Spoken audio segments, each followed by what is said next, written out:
Hello and welcome to my channel. I am Moni the Craftologist, and today I will be showing you how to design and assemble a Mario Brothers question mark cube. This is a party favor that you can use for parties to fill up with candy, makes cute party decor, and or you can use it to put maybe a toy in there, a Mario toy, and gift it to your favorite student, your favorite child, whoever. Maybe it's a grown-up that just collects Mario Brothers. Anyway, it also has the floaty coin. So you know how Mario Brother in the game, in the actual game, he punches the cube and then a coin usually comes out. So I have the floating coin on there, and then you can personalize this. I am making this one for Geo, so I personalized it with his name. All you need for this project will be some sort of photo paper. I suggest that it is 60 pounds or more. I am using Koala Inkjet Glossy photo paper. You can do this on matte paper. Um, I'm using the 61 pound, but they do have like a 90 something pound. I know that there's other photo papers that are thicker. So I just recommend a thick one because you want it to hold up. Also, I am using just regular cardstock for the backing. I use the red one on this one. And I am using fishing wire. I got this Amiflex fishing wire at Walmart, but you can buy fishing wire anywhere else. You only need a small amount just for the purpose of making this floaty without it being so visible. I think you can see the wire sometimes right there and right there. And I'm using the Beacons 3-in-1. So Beacons 3-in-1 glue. And I have this glue bottle, but I just use this bottle with this refill of art glitter dry clear adhesive glue. It's crafting glue. It's great. It dries really fast though. So I recommend, if you are a person that can't get it straight, that you use the Beacons because it gives you a little bit more of movement before it dries out. Both of them are really good glues. You can mix them together. You can do whatever you want as long as you do it. So stick with me so we can design this beautiful box. I love it. Look at the way that coin just turns.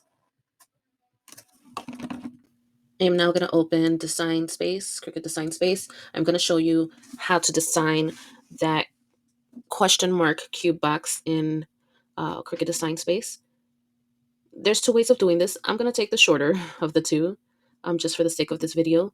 So you would have to upload a file. So let me stop sharing this and show you how I would obtain those files, because I'm basically going to show you what I need first. I'm going to need to upload the coin, actually both coins, and then this question mark. And how I do that is I would go to Google. So I have opened my Google. I'm going to type in Mario Bros coin, and I'm going to go to images. Okay, I kind of like these first two. So what I am going to do is I am going to right click on my mouse pad. I'm going to go to save image as. I want to make sure that it's going to save it as a JPEG. I'm going to rename this Mario Bro coin. Let me just make sure. Actually, that's the star coin, so I'm going to name it Mario Bros Star Coin. Okay, then I already have a file in my USB named Mario Bros. So I would go and save it onto there. If you don't have a file, I suggest you do a new folder, name it Mario Bros, and then save your file to it. And you can do that right on this screen. So you would just literally click right here where it says new folder, name that folder. It's usually going to be here. So if I click new folder, it's going to be here. Okay. I don't want this new folder though, so I'm going to delete it. I'm going to look for that folder that I named, and then I would go ahead and press save, and then it's going to save here. Okay, I'm not going to resave it because I already have it. So you would do that with all of them. You would go to the coin. Now it's up to you which coin you want to use. However, I do suggest that you don't get something like this. I don't know if you can see it, but it has things around the edges. So that's not going to be clear when you upload it into your design space. And I will show you. So I'm going to save, I don't like this coin. Let me see. I'm going to save this one right here. Where'd it go? Okay. I'm going to save this one. So I'm going to put save image. as I'm gonna put Mario Bro side coin, and I named it distinguishedly because it looks like it's side on its side. So I named it that so that it doesn't get confused with the rest of my Mario Bros files. So I'm gonna press save. Okay, now I have to go back into Canva. That should be already saved into my files. So let me go back into Canva so I can show you how to upload it in there. I mean, I'm sorry, not Canva, Cricut Design Space, so I can show you how to upload it in there.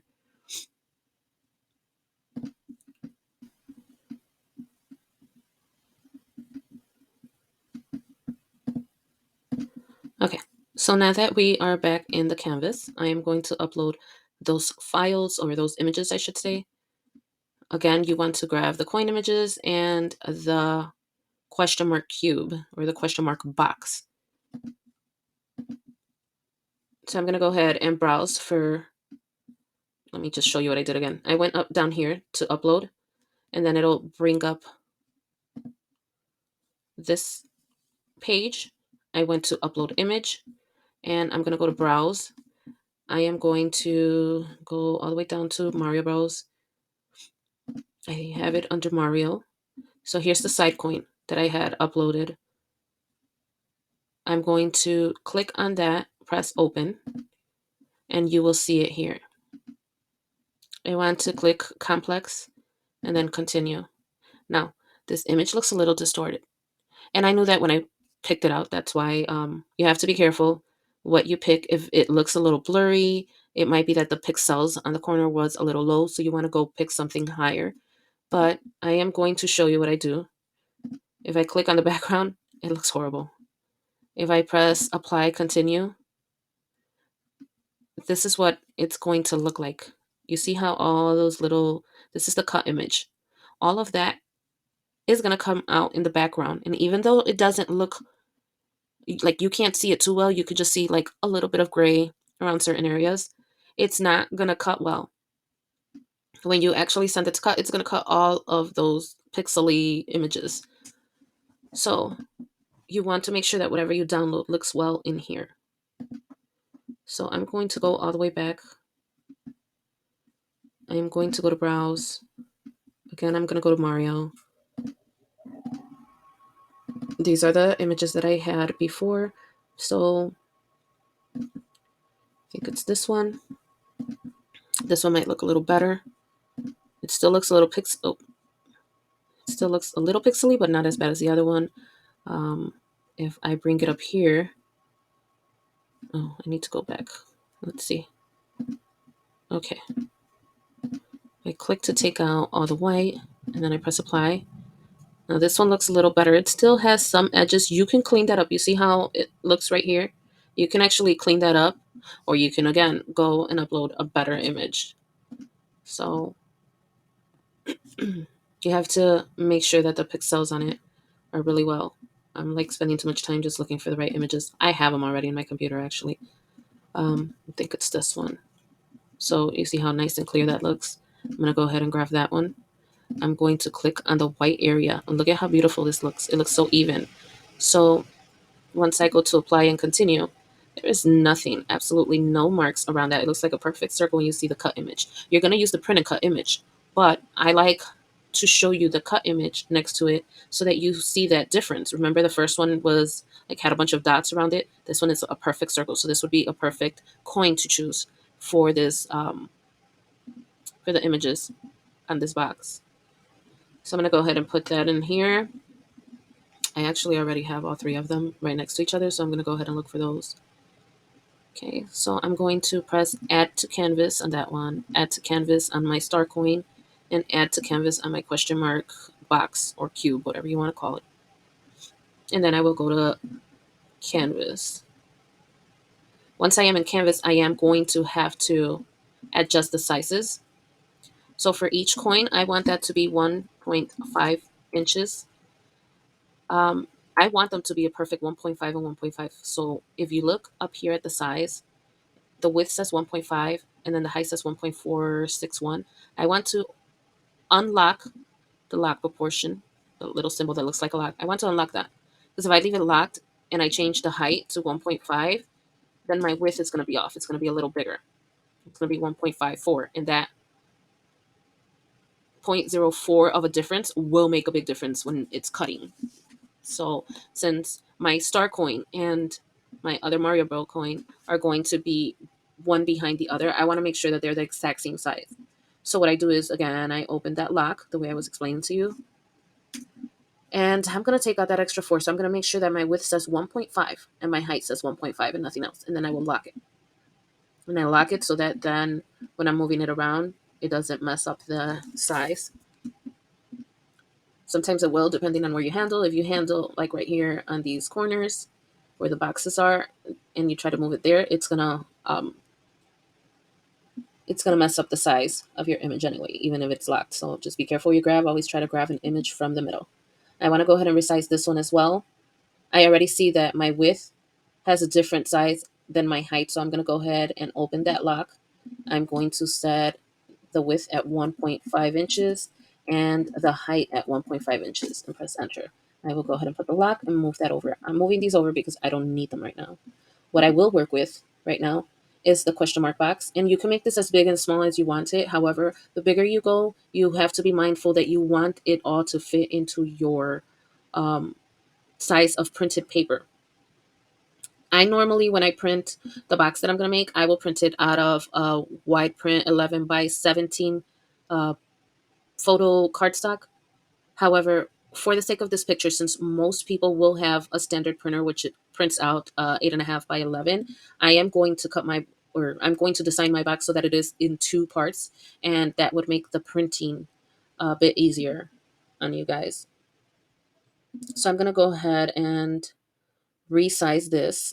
The sizes look different, my width and my height. I want them both to be at 3. So I am going to do 3 inches width and 3 inches height before I copy it. And I'm going to set that in the 1.2, or I'm sorry, 1 in the positions of the X. So I don't know if you remember when you were in high school and even in grammar school, you had your X axis, which would be this up here. This ruler up here, that's your x-axis going across. And then going down is your y-axis. So when you are positioning, you can use up here where it says position, it has an x and a y. So I like to make it at an exact point, at an exact intersect, so that when I am adding other images or other boxes, other shapes, I can line them up correctly. So I'm going to set this cube at the x-axis of 1. It is not, it looks like it's at the 1 right now, but it is not. If you look here, it is at 0.959. So I want to set that to 1. My image will move over very slightly. You can barely tell, but it helps when you are lining up images, like for instance, to weld or something like that. And then my y-axis, it says 2.014. I want that at 2. And I will show you why. I'm going to need 7 of these cubes. So I'm going to go, see on the right side where it says layers, right in the middle, it has an icon of like 2 sheets of paper, or 2 boxes, I should say, with a plus in the middle of the front box. I will go ahead and press that 6 times. So 1, 2, 3, 4, 5, 6. And that's going to give me the 6 boxes, or I'm sorry, the 7 boxes that I need. I only clicked on it 6 times because I already had 1 box. So I'm going to move one of them over because I don't need this one right now. The rest I am going to make, so there should be 6 boxes. I am going to move those into groups of 3. And you will see why in a few minutes. So I grab 3 of those and move them down here. And then I'm going to work with these 3 right now. So I'm going to move these over so that I can see my initial box. This is the first box. Now this second box, I want to line it up exactly next to that first box. Now we know that the x-axis was at 1 for this one. So if it's 3 inches long, that x-axis ends at 4, right? And I don't know if that makes sense to you, but if I were to move this to the 0, let's say I positioned it at 0.2, okay? And it's on the 0 axis, which means it's all the way over. And I wanted to put this second box right next to it. Because this is 3 inches, I am going to put it on the x-axis, which is up here, of 3 inches, so that it starts there. So I would go over here where my positions are, and I would press 3 inside that x. Now, if you notice, it's a little higher than this one. That's because I haven't positioned the Y. The Y axis is over here. Now my first box is positioned at the 2. So I'm going to go ahead and position my second box at the 2. So I'm going to go here and press 2 and enter. This third box actually has to come up over the second box, and there's not enough room for me to put it. And unlike Silhouette, Design Space does not have like negative numbers. So if I were to put it up here, it's going to overlap it. So I'm going to have to move those first two boxes to instead of a 0, 2, I'm going to move it to a 0, 4. So you see how I moved down to the 4? And the reason is because on top of this box, I'm also going to need to put a tab later on. But just know that the reason I moved it down is to make sure the second box fit. I'm sorry, that this third box fit over the second box. Now I'm going to position that. It is supposed to be positioned on top of the 4. Since it is 3 inches, it's going to start at the 1 axis. So let's say I put it here, right over it. I'm going to check my position marks up here. And I'm going to make sure that I press X. For the X, it should be at 3 inches. And for the Y, it should be at 1 inches. Okay, now I have those 3 boxes. I am going to work on my next 3 boxes, which are down here. I'm going to position that first box at 11.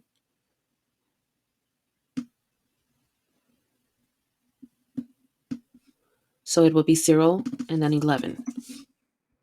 And the position, the X will be 0 and the Y will be 11. My second box is going to be where my first box ends. So the X axis, it would be 3. And my Y axis would be set at 11 inches. And then unlike the first 3 boxes where I positioned that third box on the top of that second box, I'm actually going to position this third box on the bottom. So that's going to be set at 3x. Oh, sorry, 3x.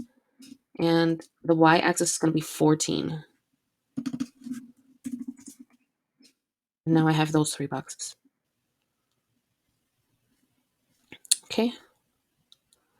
So before I move on, I need to make, because this is going, these boxes, what these 3 boxes represent up here is the front and top of my cube. And then the bottom ones represent the back and bottom of my cube. Okay. So when I put those together, that's how it's going to be. This is going to be the front, this is going to be one side, and this is going to be the top. And these will be the back, the other side, and the bottom. However, in order for those to become united, I do have to add some trapezoids as tabs around these. Oh, I moved that. Let me make sure it's the right place. 3 and 1. Okay. In order to put them together, I am going to have to add tabs so that we can glue on the inside of that. But before we add those tabs or those trapezoids, I am going to select these 3, first 3. I am going to, like, you can group them if you want. I'm not going to group them, but I am going to put duplicate. And then, so that's just going to make a complete replica of those 3 boxes. But you see how in the operations it's set up here at print, then cut? I'm going to change that operation. I'm going to go to score. And then those 3 boxes become score lines. Now, in order to put a score line, you do have to have either a double scoring wheel, a single scoring wheel, or a stylus tool for your Cricut. Otherwise, you will not be able to score. It's going to ask you for that tool and you won't be able to perform that task. So if you do not have a scoring tool of any kind that goes into your Cricut, then you do not make the duplicate.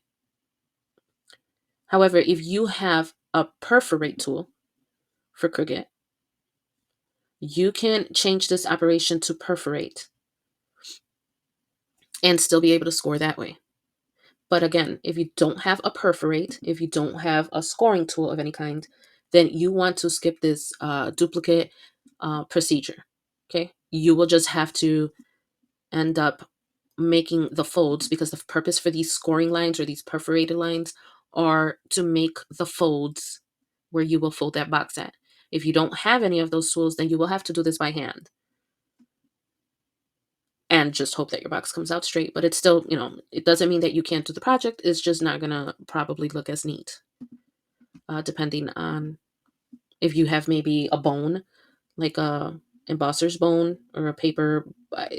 I call it a bone. It's a tool that pretty much helps you fold a paper and then go over the line to make that line straight. But if you don't have that, then you're just folding by hand and pushing it down with your fingers, like you would fold any piece of paper when you're in kindergarten or something. um, anyway, I have my scoring.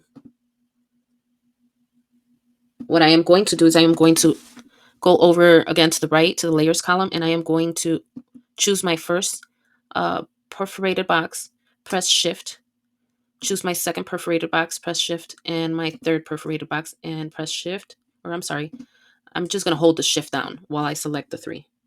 I'm going to change this to score because I like the way it scores better than perforates. Perforates actually makes tiny little cut dashes on there, and though it's easier to fold, sometimes it's also faster to break. It serves its purpose though if you don't have a scoring tool. Anyway, I have those perforated boxes selected all together. I am going to group those together. And then when I go over the group, you're going to see a little, it looks like an eyeball. If I press on that, it's going to hide those perforated lines. I want to do that because I don't need the scoring lines right now. Eventually, at the end, I will come back to that and I will open that back up. But right now, I don't need it. I will go to my second set of 3 cubes or 3 boxes, and I will do the same thing. I will press duplicate. I will change that to score. Since they are right now, all 3 of them are selected, and I can see that because this side is green, I am going to group them. And again, I'm going to hit the little eyeball to hide it. Okay. Now I'm going to start with my tabs, which are trapezoids. So I do need to go into shapes. I am going to grab one trapezoid. I am going to change the color of this trapezoid to blue. You can change it to whatever color you want. You can even leave it white if you don't want to waste that much ink, because usually the paper that you're using to print these on, again, these are print and cut. This is all going to be print and cut, except for one small part, but I haven't gotten to that. But anyway, since it's going to be print and cut, and usually photo paper that you're printing on or the cardstock that you're printing on is white so that you can get a better image, then you can either change this or you can leave it to white so that you waste less ink. Right now, because I'm recording, I cannot change the color of my Canva. So you see this white area all over my Canva. If I click here, I would be able, oh, actually, I think I can change the color. Yes, I can. So say I want to make it, let's make it a weird color. Let's make it pink. Okay. I don't like that color. I'm going to make it gray, light gray, because I can still see the lines in my background, and see the image. So if I wanted to leave this white, plain white, so that I don't waste ink, I can do so. Okay, now I'm going to resize this trapezoid. I'm going to need, let's see, 1, 2, 3, 4 trapezoids. And then I need 1, 2, 3, 4 smaller trapezoids. So in total, we're going to need 8 trapezoids, but I'm going to resize my first trapezoid. The width of each cube was set at 3, so I want to set the size of my trapezoid at 3. And then I am going to, if it's not already open, you open that lockup, because the height is going to be different. You're not going to set the height at 3. You would set the height at 1.6. Okay, now that you have the first one, what you do is you duplicate, and these are going to go, one is going to go up here, and the other one is going to go down here. But I need to flip this bottom one. Okay, so I would go up to this bar up here. There's right next to arrange, there's a flip bar. I mean a flip button. I will go to flip vertically, and that's going to turn that around. Now I want to make sure that these are positioned in the right place. So remember how this box was positioned at 0 and then the Y at 4? X was at 0, Y is at 4. So now this one, it is 1.6 inches. So I want to make sure that that is set up at, on the X,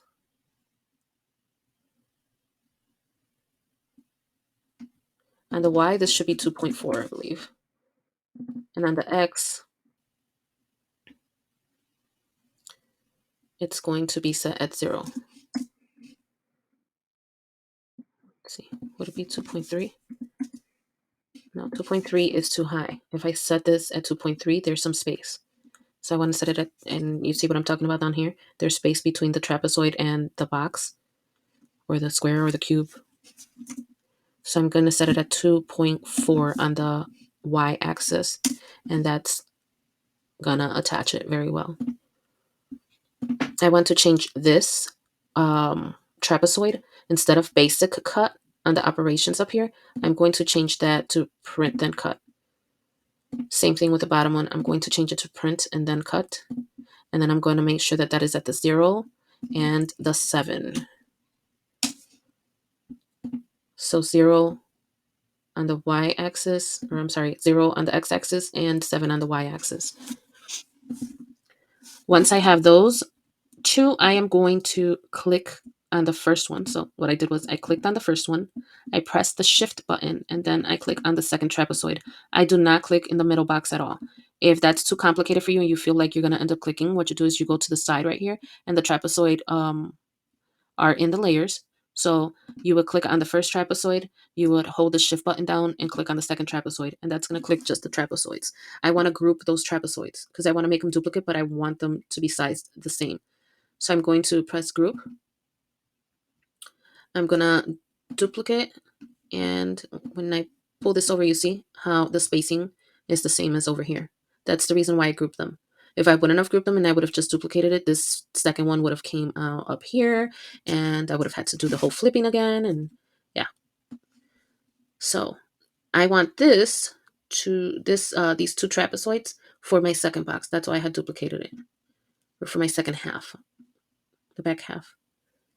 I'm gonna set this up at 0. X-axis is 0, y-axis is 9.4, I believe. Yes. And then it'll automatically set up the bottom one. So I have those 4 trapezoids. Now I need 4 smaller trapezoids. So I'm going to go ahead into the shapes again, pull another trapezoid. This trapezoid will be 3 inches wide because that's the size of each cube, and it's going to go over one of the cubes. So that's going to be 3 inches. And then the height is going to be 0.05. Oh, that didn't look good. I'm sorry. The height is going to be 0.5. It's going to be half an inch. So it's 0.5, not 0.05. I'm going to change this also to white. I need 2, 3, 4 of these. So I'm going to go ahead and duplicate, duplicate, duplicate. So now I have 4 of them. Okay, now that I have 4 of them, I'm going to select one of them, and I'm going to change it to 90 on the rotate up here. I need to change that to 90 so that it is coming up this way. I will do a second one that way too. You will see why in a few minutes. And then with these, one of them can stay up, but I believe, if I'm not mistaken, I will have to flip one of these. Yeah, okay. So this one stays up the right way. This one will have to be flipped all the way. So I can go to flip vertically. Now that I have flipped it vertically, that trapezoid, this one right here, I can bring it down. And another way that you can flip this is actually rotating. The same way that I rotated these 90 degrees, I would just rotate this to 180 degrees up here. But if you're just doing an exact flip, it's easier to just grab the flip button and press flip vertically. So this one is going to go up here. This 90-degree trapezoid is going to go on the side of the box because that's going to unite the 2 boxes. And I'll come back and fix the... Actually, no, I'm going to do it right now. So this one is going to be set on the y-axis at 4 because we want it to line up with the rest of those boxes. And on the x-axis is going to be right at the 6 because that's where the cubes, the question mark cube ends at the 6. So that's where we want it to start. Okay. Now we're going to drag the flipped trapezoid and the other 90 degrees trapezoid over. This flipped one is going to go all the way at the bottom. It's going to go under this last trapezoid here. So this one is positioned at 14. So we're going to add 3. The y, see the y-axis is at 14. So I'm going to add 3 inches to that. So it would be 15, 16, 17. So the y-axis for this bottom trapezoid has to be at 17. And the x-axis at 3. And lastly, we will line up this 90-degree trapezoid. It should be set at 6 and on the x-axis and at 11 inches on the y-axis. Okay, so now that we have those done, this is pretty much our box here. If you're ever making a box that doesn't involve other pieces, you just want to make a cube, this is how you would do it. Of course, you can just put squares, even squares. So instead of the question mark, I did the question mark because we're doing a Mario Brother box. But if I just wanted to do a box of something else, I would either select the image that I want and put it in here and resize it to 3.3 or whatever size you want that those each side of those box to be. Or you can just create like regular, like go into shapes and create regular squares and like this, and then just set it at 3 by 3, and then you can change the colors to the cardstock or the paper that you're going to use and line them up the way that I did. Okay, I'm gonna erase that because we don't need it. This thing looks off. It is off. This should be at 3, and this should be, so that my top trapezoid was not lined up, and that was going to mess up my whole box. So I'm setting it at 3 on the x-axis and at 0.5 on that y-axis so that it lines up. Okay, so now what I'm going to do is I'm going to come up here to a corner that has nothing. I'm going to push down on my mouse pad, and then I'm going to drag over until it has all of the boxes and trapezoids from my first image, or from my first 3 boxes. And I'm going to go down here in the layers column where it says flatten, and I'm going to flatten all of that together. This is going to, now when I move this, it's going to all move together. But the purpose for that is if it literally flattens it like a pancake, it puts it all together. So I won't be able to move each cube individually now, or each trapezoid individually. It's all one now. And the reason we do that is because when it's cutting, we're not going to cut each individual cube. We're gonna make sure that those cubes are attached. We're gonna make sure that those cubes are attached so that when it cuts it all on one piece. Okay. I am going to do the same thing with my second set. I am going to go to corner on the top. See, I didn't scroll all the way down, so it only grabbed these 3. So I'm going to do it again. I'm going to unclick on the side. Now I'm going to go to that top corner. I'm going to go to the top corner. Oh no, why is it not doing it? Maybe I need to start on a different corner. I'm going to start at the right corner instead. And I'm going to go all the way. I'm going to push down on my pad and keep it and hold it there while I drag all the way, making sure that I get those 3 boxes, the question mark boxes, along with the trapezoids. And then I'm going to flatten. Okay, now that I have those flattened, I can come back and I would go to, remember the grouped scoring lines? I'm going to, they're hidden right now. I am going to unhide them. So there's my first 3. They're down here. I'm going to make sure that those line up correctly with my cubes. So my first cube was at 11, 0. So I'm going to make sure that I have that group selected. I'm going to position the X at 0 and the Y at 11. Okay, so even though there's a trapezoid up here, but those scoring lines are for the actual cubed boxes. Okay, while I still have that whole group selected, I'm going to arrange and bring to front. And that will bring those scoring lines up to the front. So when I am scoring in my Cricut design space, or I'm sorry, when I'm scoring on my Cricut itself, it's going to score those lines exactly where those folds need to be. And you probably can't see it much down here because the line here is a little dark. I don't think that I can change the color. Let me see if I can change the color of those. No, because they're scoring lines, I can't change the color. If I was in silhouette, I could change the color so you can see it, but you can sort of see it up here, down in the middle right here. I'm going to go ahead and look for my second group. This is my second group. I am going to unhide that. That's going to go up to the top. I am going to set that X at 0 and the Y at 0.5 because that is where it lines up. And you'll be able to see it a little better here. While it's still selected, I'm going to go to Arrange and Bring to Front. And now you can see that scoring line up here. And I may want to move that scoring line just a tad bit down. Okay, so now you can see the scoring lines where they are on this image.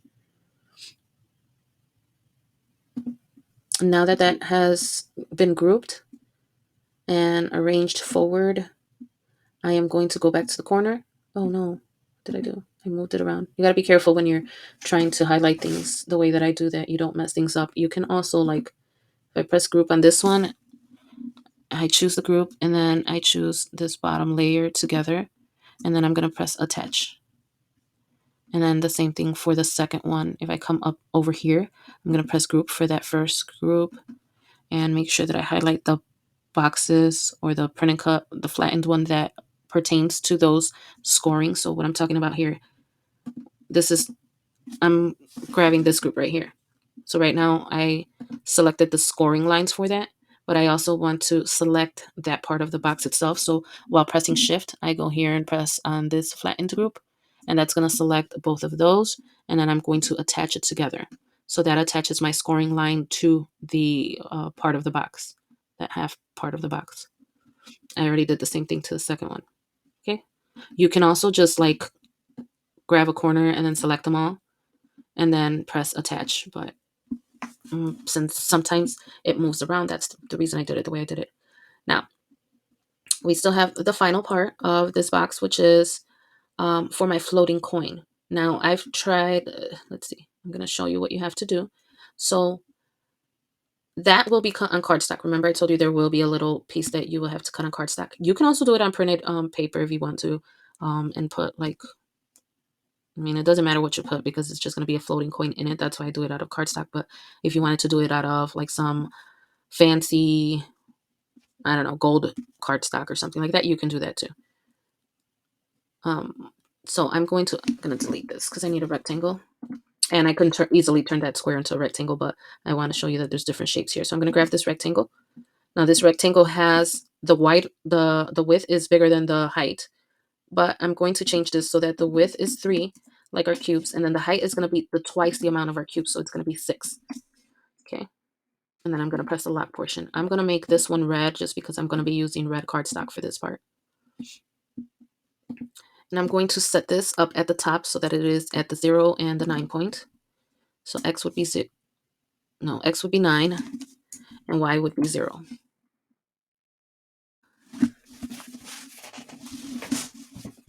Then I want to make a circle cutout in here because my coins are going to float in that circle cutout. So I am going to grab a circle that is going to be 2 inches in diameter. So it's 2 inches wide, 2 inches height. I'm going to set that at 0.5. So the Y on the Y-axis is going to be at 0.5 because that'll allow a 1/2 inch on the top and then a 1/2 inch on the bottom. And I know when you look at this, you're like, wait a minute, what is she talking about 1/2 inch when there's so much at the bottom? But this is going to be at the back of our box. And the only purpose for this cardstock is for these coins to float. So they would be like centered in there. And then the back would be covered with this. And I will bring it to the front so you can see. So this is going to be at the back of the cube. So it's still going to have a question mark. So we're just going to overlay this extra question mark. It's also going to be printed out. And we just glue it on top of the cardstock so that all of the sides of our cube have that question mark. So the circle has to be on the top part, which is the first 3 inches. So this is 1 inch, 2 inch, and the 3 inch ends here. So when I say it's going to be half an inch from that circle to the bottom. I'm talking about from that circle to this line, this invisible line right here. So you can see the line on the sides. And then it's going to be a half an inch from the top. So from the 0 axis to here, it's a half an inch. Now I want to make sure that it's aligned on the sides. I don't think that, see how it says 9.4? It would have to say 9.5, but another way that you can make sure that it is aligned there from side to side is you're going to click on the circle and you're going to click on the rectangle. So you're going to hold the circle. You're going to click on the circle, hold the shift button, and then click on the rectangle. Or you can go right here to the side and do the same thing. Select the circle, press shift on your keys, and then select the rectangle. Then you're going to go up here to this bar up here, and you're going to go to align, and you are going to center horizontally. By centering horizontally, it moved that just a slight bit. You see how before on the x-axis it used to be 9 point something, and now it's saying just 9. So it is right smack in the middle of the first 3 inches on the top.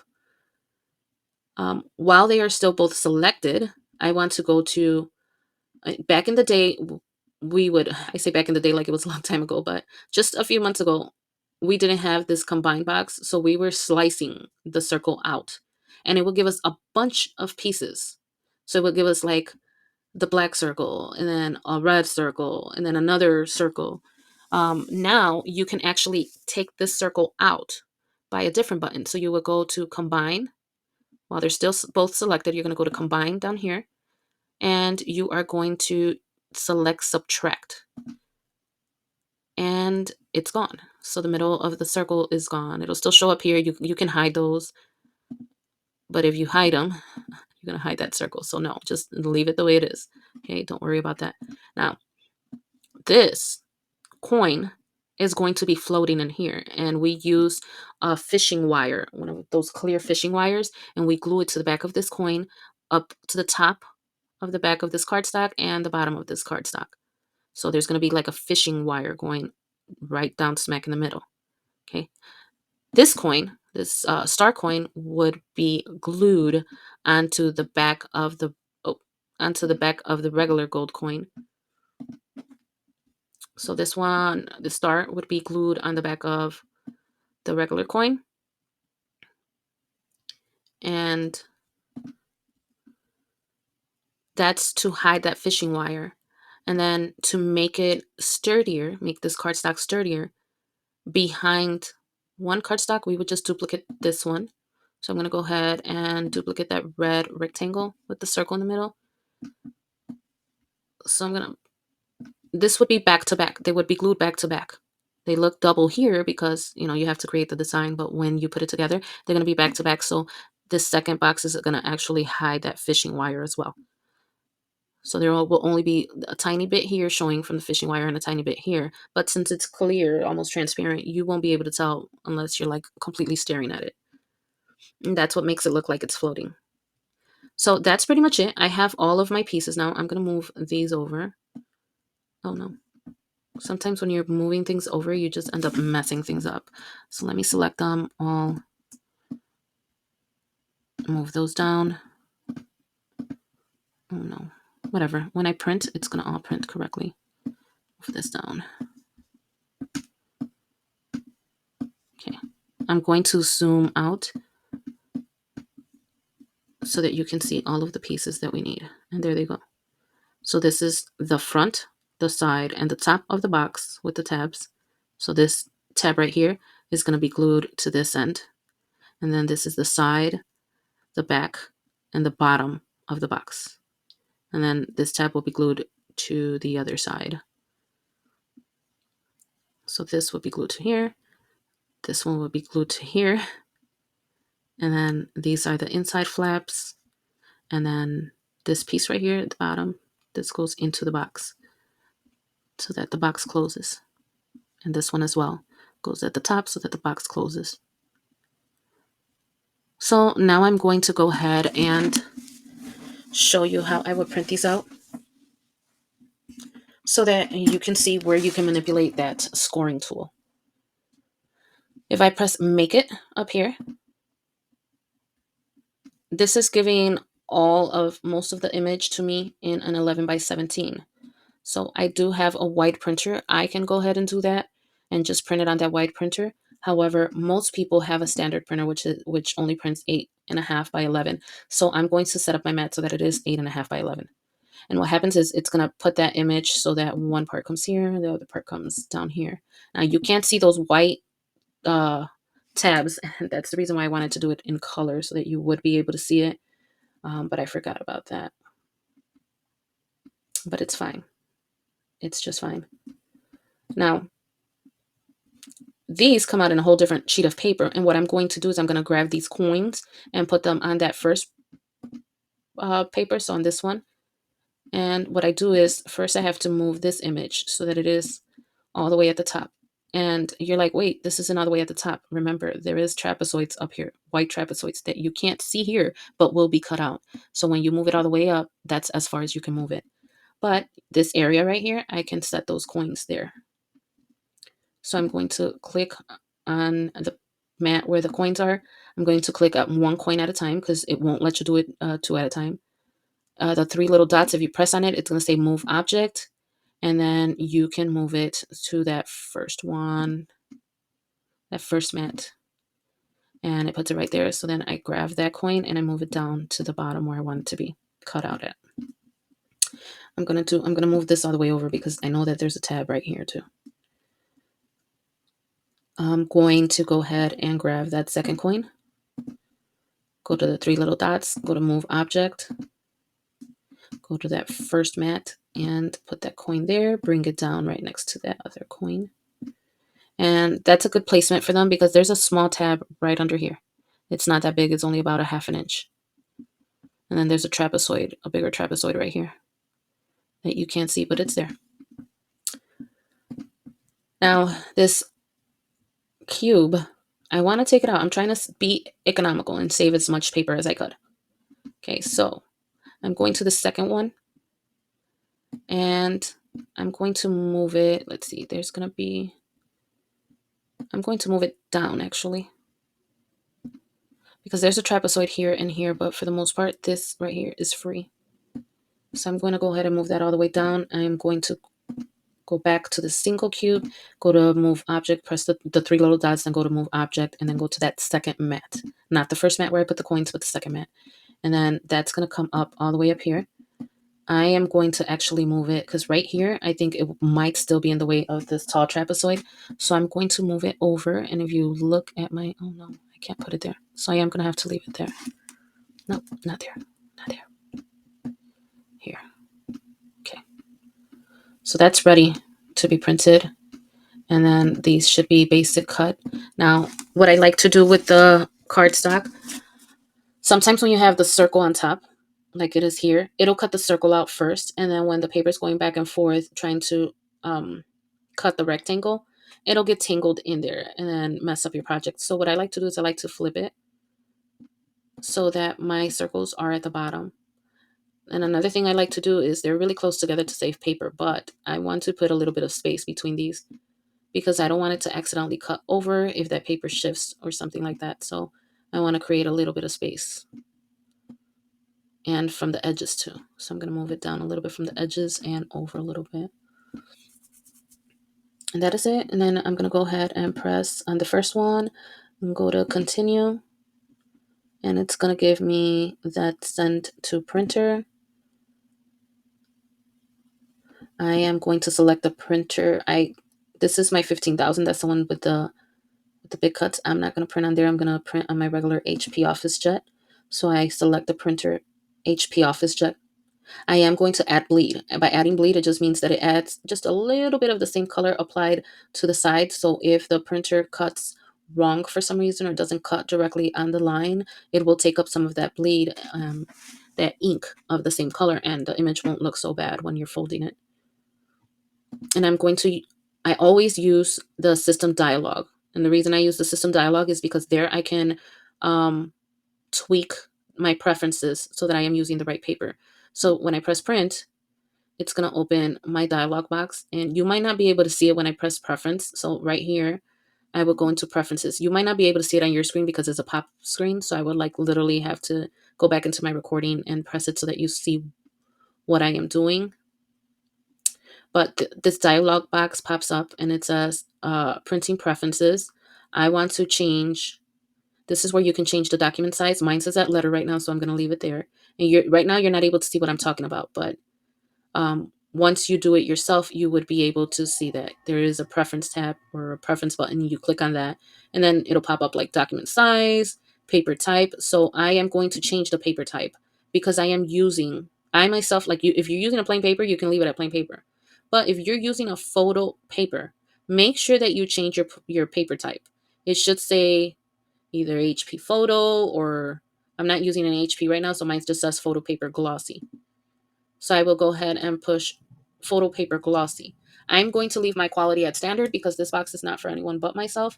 But if you are making this for a party favor or something, you might want to change that to high quality or best quality so that your image come out impeccable.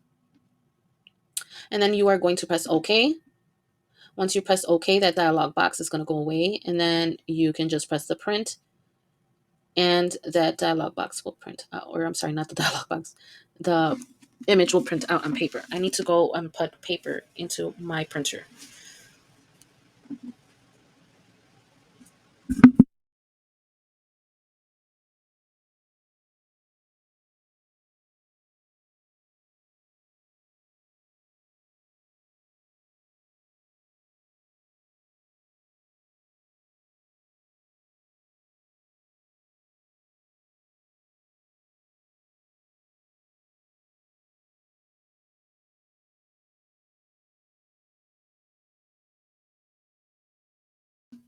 So now that I have printed my paper, I went ahead and put it on a Cricut mat and I have inserted it. I have loaded my Cricut machine with that paper.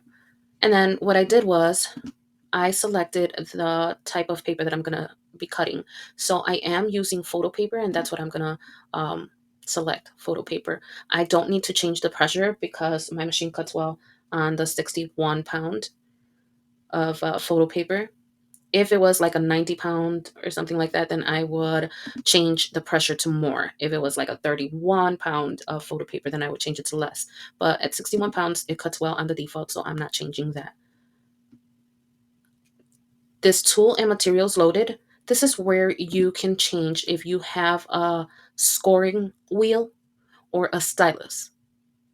Most people will have a scoring stylus if they bought like a Cricut kit. Um, More than likely it came with a scoring stylus. However, if you do have a scoring wheel, I recommend that better. I am using my single scoring wheel to score my project. However, if I didn't have this, I would use my stylus. If you don't have either, it's okay. You can actually use your hand. The scoring, like I said before, is just to do the fold on the paper, the lines for where you will fold your paper. If you don't have that, you will just have to fold it by hand. The only problem is that sometimes that doesn't come out the greatest with the best result. But I mean, you might be a pro at it. So don't be discouraged if you don't have one, just fold it by hand. However, I do hope that if you didn't have a scoring tool or a perforate blade, that you did not do the step for the scoring or perforate, that you just skip that. I am going to choose my single scoring wheel, press apply. And then now now that it's loaded and I press the C, the flashing go button on your machine, it's like a little C with antennas. That's the go button. Once you press that, you will get, I am sorry, not uploaded. I already inserted my scoring tool on there, which is my single scoring wheel. However, if you don't do that and you still have the blade in there, your computer will send you a message that on your window that will say, to insert the proper tool, the scoring wheel or whatnot.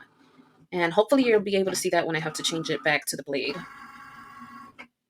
Right now, my machine, you're hearing all this noise because my machine is looking for those registration marks in order for it to do the cutting.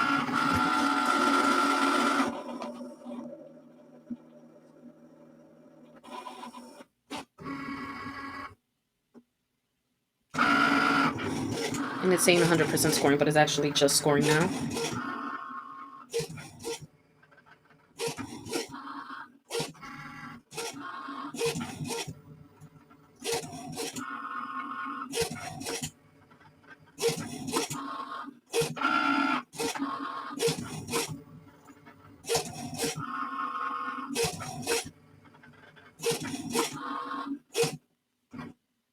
Okay, so I don't know if you can see that pop-up window that just popped up on my screen. I hope that you can, but because I am screen recording, sometimes my pop-up windows don't come up. But it is telling me set up for next step, and it tells me load fine point blade in clamp B. So this is the point where I take out my single scoring wheel, and I put back my fine point blade into clamp B. And then it says press the go button to resume. So I go ahead and press that C with antennas again, and that will start the cutting process of my paper. So I'm going to go ahead and let my 2 pages cut, and I will cut out the cardstock as well. When I cut out the cardstock, all I have to do is change, since there is no scoring in the cardstock, all I have to do is change from photo paper to heavy cardstock, because I will be using heavy cardstock for that part. So I choose heavy cardstock, and then load my mat again and let the machine do its thing. So I'm going to go ahead and stop this recording for now and come back to you when everything is cut so I can show you how to assemble.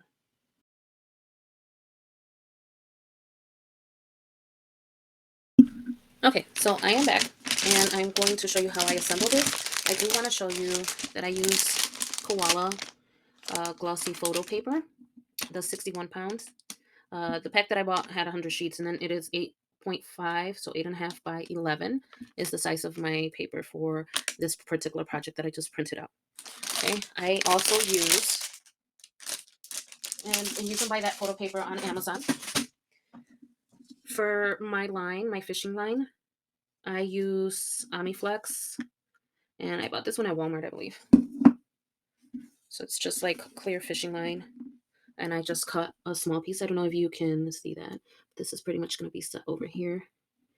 I really don't know if you can see that line, and that's the purpose. You don't want to see it. And then I also, to glue, I use the Beacons 3-in-1 and or the art glitter. I fill my little bottle, this little bottle, with this glue. Sometimes I use them both. Sometimes I use only one. They both work well. So Beacon will probably hold that fishing line better on my project. So probably going to go with this one. I have my 2 pieces. Remember I told you we have the top. So this is the front, side, and top. And this one is the back, side, and bottom of the box. So we have to assemble this box. Then you have your 2 pieces of cutout for those coins. These coins are going to be glued one behind the other after we put the fishing wire. And then you have your extra question mark box or cube that will hide the back of the cardstock that goes glued to the back of the box. Okay, so we'll put this to the side right now. I'm going to start with assembling the box. Now, the scoring lines, remember I told you there's scoring lines. If you don't have a scoring stylus, then you would try to fold at the lines of your box like that. Okay, I have scoring lines. That's why it makes it a little easier for me to cut. If you don't have, look for one of these tools or something, and then you can, like, it helps you fold a little better if you have one. So I'm just going to go ahead and fold all those scoring lines.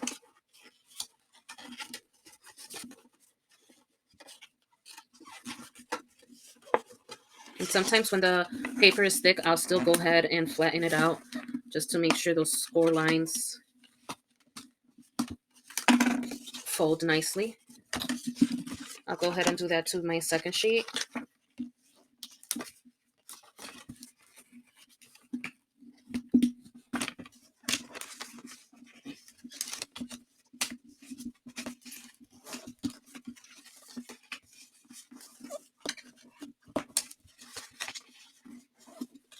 Okay, so now all my scoring lines are folded on my box. It should look like this.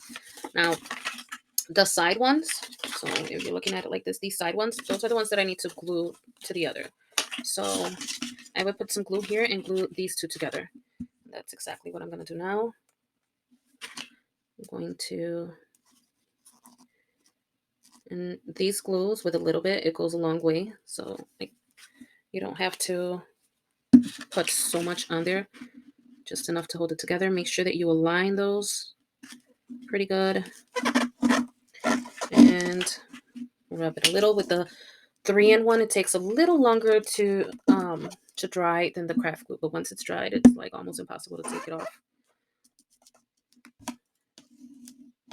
If you use one of these and you use one of these bones and you are using photo paper, you have to be real careful because photo paper tends to get scratched for anything. So my suggestion is that you rub on the back rather than on the front, and don't rub too hard so that you don't mess up the paper either. If I were to use this one, I would do the same thing, just put it around the edge, and it goes a long way. I got a little bit out of it. And then you glue the other side together, just like I'm doing now. With this side, it's a little bit trickier to get it to glue. So what I like to do is I like to bend it down. Let's see if you can see what I'm doing here. Okay, in this inside, then I rub in there, or I stick my tool and rub. Gotta make sure that it's aligned though, because sometimes, see, the alignment messes up. And then you have to unstick and stick it back together. And that's why I like the silicone glue, because it gives you a little bit more play to move that around. With the glitter or craft glue, it dries really fast. So like once you have it glued, it's hard to move it around. The silicone glue gives you a little bit more play. And when I say a little bit more play, is that you can move it around a little more before it dries out. You want to make sure that all these little corners are glued well, so that your box doesn't fall apart when you stick whatever you're going to stick in there, candy, a toy. I'm actually using mine to gift a toy for my student, since he is a Super Mario Brother fan. I am going to give him a Mario Brother toy inside my custom box. So I'm going to put a little bit of glue here on this bottom tab, because this is going to be inserted. I'm actually going to put glue on these tabs too, because this is the bottom of the box and I don't want it to break apart. You don't have to glue these. However, like if you're putting candy or something like that, you might not want to. You know, some people are worried of allergies and stuff like that. I put glue because I'm just going to use it for a toy. So once I put the glue, I use a tool or something just to rub on that down here and on that side tab, just to make sure that it holds that glue in place, or that the glue holds the paper in place. But by rubbing it on there, you make sure that you are making contact. Okay, so that's that. And look, you pretty much have your box. I wouldn't glue the top part. If you want, you can put like a little tape to hold it down, or you can put Velcro on the inside of here and this tab and this tab, and just like when you put it down, it'll be Velcroed. But then that can rip the card apart. You can also leave it out like this, and then maybe just when you were doing this tab, make sure that you make it like yellow so that you can't see it too much. I'm gonna leave mine open. And then when I give it to him, I'll just put like a washi tape or a little glue, not glue. Yeah, you can put like a little tiny glue there to hold it closed, but I'm just going to put some regular tape, school tape. All right, now for these. Okay, this is going to be my backside. So I am going to go ahead and look for my fishing line that I had cut somewhere on here. I can barely see it. Here it goes. They're so transparent that they're hard to see. So I'm going to put this guy down. And I like to line up the circle with my mat so that I can see the line. And that way I know exactly where the center is, so that I can try to center this as best as possible. And that looks about right. So with my silicone glue, because the Beacon cold silicone will hold better, I'm going to create a line right down the middle.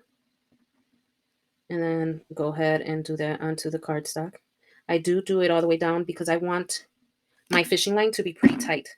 And the reason I want my fishing line to be tight is because I want that coin to float. I don't want it to fall apart. So I will go ahead and hold it there for a little bit. You can also, if you'd like, just for security purposes, you can put a little bit of clear tape, like right behind, just to make sure that it doesn't go anywhere. Okay, and I will show you. So I'm gonna grab some regular school tape. I call it school tape. Okay, just a little tiny bit. And I'm going to put it right in the center just to hold that there. You don't have to do that. The silicone will eventually dry. However, I don't want to sit here and wait. So I am going to make sure that I stretch the fishing line before putting down the tape. And I will put a tiny little bit on the top too. I don't want this tape to show because that's going to look so awful. So I go ahead and stretch the fishing line and then put that. Okay, now that I have that, I'm going to put the other coin, the star coin, in the back. So I'm going to again put some silicone glue and try to place those exactly how the other one is. And I think that's good. I'm going to tap, tap, tap because I don't want to use this tool to push it down and end up scratching the piece of paper. So it's better with clean fingers. And if you want to use gloves, you can just tap on there. And then I will go ahead and put some of my silicone glue all the way around here. And I am going to place that other piece of cardstock right over it. Try to line up that circle there, the bottom, and the top. Oh, sometimes it shifts. Oh, no, no, no. What happened here? Okay, that wasn't dry yet. Good thing is you can maneuver it a little. So, and then you just stretch out that fishing line. Okay. Now you can sit there and let it dry. I'm going to go ahead and just glue it onto the back. So I'm going to put some glue. Usually for this part, I use this glue because it dries faster. You can actually double up and use both. However, like I said before, the silicone glue is a little bit more durable once it dries. It just gives it a little bit more play if you need to shift things around. So I go ahead and I just combine them both just to make sure that it is going to be dried on there. So here it is. Here's the box. I'm putting that cardstock right there and pushing it down. I can use this, hold the card and lightly push down and rub on your cardstock so that that glue holds in place. Then you will put glue over that cardstock right at that 3-inch box in order to put this. And if it makes it easier, you can just put the glue on this so that you know that you are getting it on the square and not higher above. And then you will go ahead and place that right on there so that you cannot see the cardstock that's under it. And it might come out in the edges. You can always either cut that out or, I mean, I don't think it's a big deal, but if it is for a party and you want it to look good, you can just trim the little edges. Just got to be really careful. It's probably better to do with a blade. You can barely see it, so you can always make this just like a tad bit, like 0.02 inches smaller. Not 2 inches smaller, just 0.02. I'm using the scissors to cut the fishing line. There is an excess amount of fishing line coming out. So I am going to go ahead and cut that out. And then I'm going to look up over at the top, and that also has some fishing line. So I'm going to go ahead and cut that out. Okay. And that is it. There you go. You have your box. You have your box with your floating coin. And then if you turn that coin, you give it some twists. You don't want to do too much so that that fishing wire doesn't break off, but you do it enough, and then you have a movable coin, kind of like in the Mario Brothers. Okay. If you want to go ahead and personalize it, you can go ahead and do so. I showed you how to download the letters. I forgot to show you in Cricut Design Space how to do it. I will show you right now how to do the letters. And then you can make the letters, print them out. You flatten them, and then it'll end up looking like this. This box, I made it a little bigger. This was a 2.5. I made this one a 3. So you can see a little bit of the difference when I put them side by side. But your letters, your Mario Brothers letters would look like this. And I will show you really quickly. I will go back into Canva, but that is the end result. Okay, for the most part. I'm going to go back into Canva so that I can show you how to make the letter.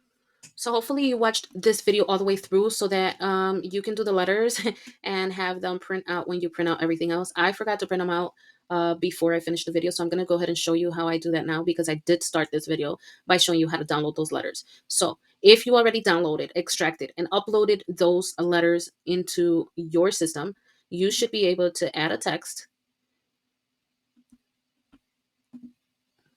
So I'm going to move this text. Where is it? Okay. I am going to move that text over to this area where all I have to do is work on the text. I'm going to close everything else. I'm going to hide it by touching the little eyeball, and it ends up hiding everything that's on there, so that the only thing that you are left with is the letters. Now, I wouldn't make the letters bigger than 3 inches wide, so I'm going to leave it at 2.5. I want to make the height at about 1 or 1.5. Yeah, I think 1.25 would actually be better. It's up to you. You can resize your letters however you would want. You can warp them now if you'd like. I'm going to go ahead and go into, instead of Cricut, because the Mario Brothers font that I added is not from Cricut itself, I'm going to click on Systems. And then I'm going to type Mario and enter. And it will show me the letters that I have uploaded, the Super Mario Bros. Letters, okay? I am going to go ahead and choose that. And that changes my text. Now, this text is a little long. I am going to make the height 1.5 and make the width only 3. I'm going to change the wording. So I'm going to have it say Geo. Actually, no, I'm going to make this one Leo or Mario. Okay, if you want those letters a little closer, you can change the letter spacing so that they are a little closer. I wouldn't put it too much closer. And you can change the color. Now, if you leave them just like this, let me enlarge this. If you leave them just like this, you're only going to get that outline. You're not going to get the center. Excuse me. So what I would do is I ungroup them, and I'm going to grab each letter at a time. Now I'm going to make a box. I'm going to color this box. Okay, I'm going to bring the M onto that box. Maybe I should change the color of the box. Let's put it at green. And I'm going to set that box to the back. Now I'm going to select them both, press slice, and I will show you why. Once you press slice, you can actually delete those M's and leave just the box. You're going to contour. So you are going to click on the box and click on the inside of that letter. Once you do that, you're going to have your M. Okay. And you do the A. Same way. You hit a box. I'm going to do this one in blue. I'm going to go ahead and move that A. I'm going to bring the A to the front or the box to the back, whichever. You're going to select them both. You're going to go to slice. Then you move the box to the side. You delete the letters. Or you can just leave them there if they don't bother you. They bother me. I need a clean canvas. So you go ahead and go to contour. You're going to click on the box. Now, this one is going to be the tricky one. You're going to click on that, not the first layer, the second layer, I believe, and then not the third layer, but the fourth layer. I hope that looks well. Oh, no. See, I messed up. So you have to play with it. Go back into contour. Click that third layer. And now I have to click on that middle layer. This one right here. And that will do. I think I want to click on the third, this one, just to see what happens. Oh, no. See, this is very tricky. Let's see. That works, but I'm trying to get that middle a little bit thicker. So let's see. That looks better. So you just have to play with the contouring until you get your letter the way you want it. I'm going to go with the R.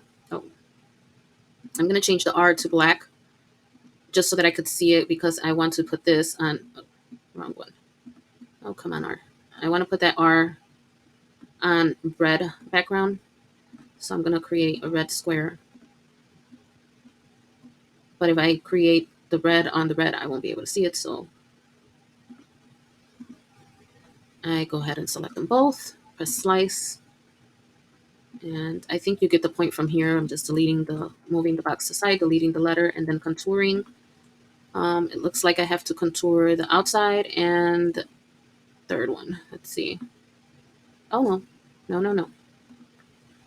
What a mess. Sometimes we have to go through things just to get the results that we want. Maybe it's this one. Okay, almost there. Almost there. I want that one, but I want this one as well.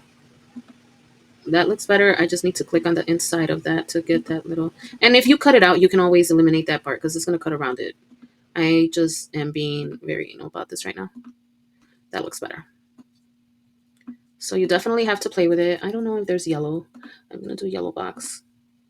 I don't remember if there's yellow in Mario Brothers, but I believe so. I think it's like very primary. So I move the letter on top of it. I have to arrange it to the top, so I'm going to bring it to the front. And then I'm going to select them both. Press slice. And we're getting closer to being done here. I'm going to delete the excess. I'm going to contour. I'm going to do that. Let's see what happens. Okay, I got to click on the inside. So click on this, and voila. That one was pretty easy because it looks like a stick. And then lastly, I'm going to do this one. I'm going to choose green again. Bring it over, bring this one to the top, range, bring to front, select them both. Oh, select them both. Press slice, move the box over, delete the letters, and contour that box so that I press on the outside and I'm pressing, I believe it's the insides. Let's see. No, opposite. Press this one and delete this one. Ay, ay, ay. Come on. What's going on here? Almost. I think I need to click on this line. Let's see. Hide all of it. Okay. I hide all of it and then I click on this and click on this. Maybe I can leave this one out. Let's see how that looks. Beautiful. Okay. So I will, now that I have my letters, I'm going to go ahead and place my letters as I would like to see them. I like them to overlap just a tiny bit, nothing major. Now I'm not going to weld. I'm not going to do any of that. What I am going to do is I am going to select all of them by clicking. So if I click on a corner and I press my pad down and then I scroll while still pressing down, or I can hold the shift button and go all the way across and down. It will select all my letters. And when you only have, let's say I want to select all the letters and I didn't want to just like drag over, because they're the only things on my screen, I can just go to select all. And I want to do an offset for that. I don't want to do a major offset. So I'm going to do a 0.5, 0.5, and I'm going to press apply. That might or might not work. Let me move this over. It's not going to let me move it over. That's really big. Okay, so not that offset. So I'm going to click on the side right here by the layers, and I'm going to delete that offset. I'm going to go to select all. I'm going to move this over so that when the dialog box comes up, I can see. Okay, so 0.5 didn't work. Let's try 0.05. That looks better. So I'm going to press apply. That looks way better. I do want to leave it black just so that you're able to see it. You can change this to whatever color you want. So if you want the offset to be white, you can change it to white. I like it black. Some people like it white. You can create another offset over this if you'd like. I'm not going to do it. I'm just going to select all. And I am, actually, I wanted the black. So I'm going to choose the black. I just feel like it pops more. Select all and flatten. And then you just send it to print because now it is print and cut. So you are going to print this out on a photo paper or some white paper of some sort. Remember that if you are printing on photo paper, you want to change the dialog. So you want to go to print dialog and change your settings so that you change the type of paper to photo paper for your best quality if you're using photo paper. If you're not using photo paper and you're just using cardstock, you're just going to choose plain or presentation matte. All right, so that is it for my video. I hope that you enjoyed it. I hope that you'll be making these boxes on your own. I don't know if I will have a template for it, but at least now you know how to make it. Try it. You'll enjoy it. You'll get some practice on designing if you don't already do so. Have a great day.